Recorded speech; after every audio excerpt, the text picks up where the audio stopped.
Hi everyone, Georgetown Soaps here. I am testing a new fragrance and it is just pineapple. It is just kind of a single note pineapple, nothing fancy, nothing too complex, but it's a really nice, just straight pineapple scent. It's going to be fantastic in, I'm thinking everything, bath bombs, scrubs, sugar scrubs, candles, charts, soaps, everything. It's really nice. And I know in a lot of my videos I say I don't ever strain my lye water.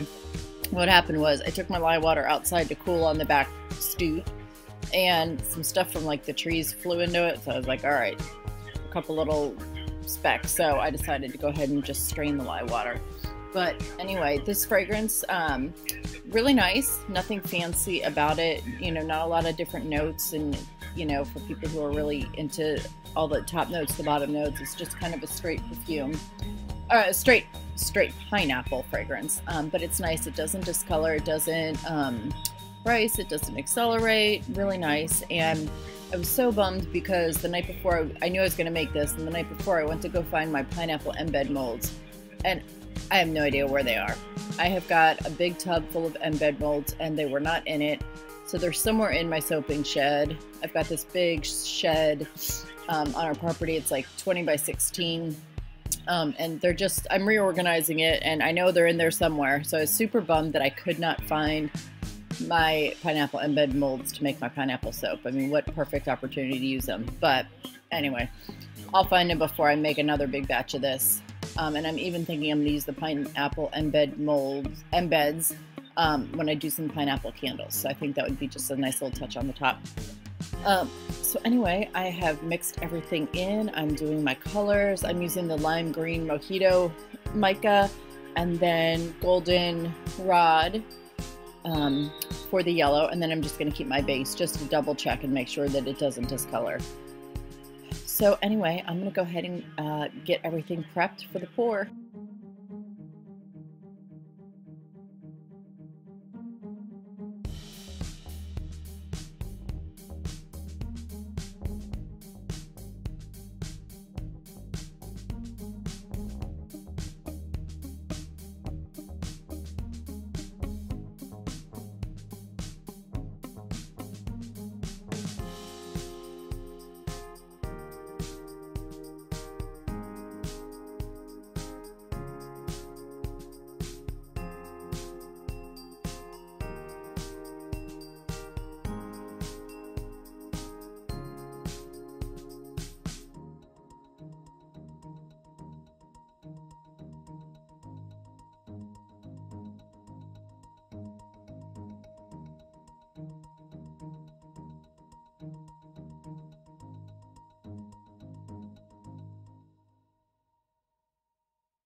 All right, and back for the cut. And pretty happy with this. I probably would have changed my color design up a little bit. I feel like I probably would have done white instead of leave the base creamy, more of a natural color, just because I feel like the other colors don't pop. But other than that, soap smells great, and super excited to get this one carried at BeScented. So thank you so much for watching. Thanks for subscribing if you haven't, and I will see you on the next video.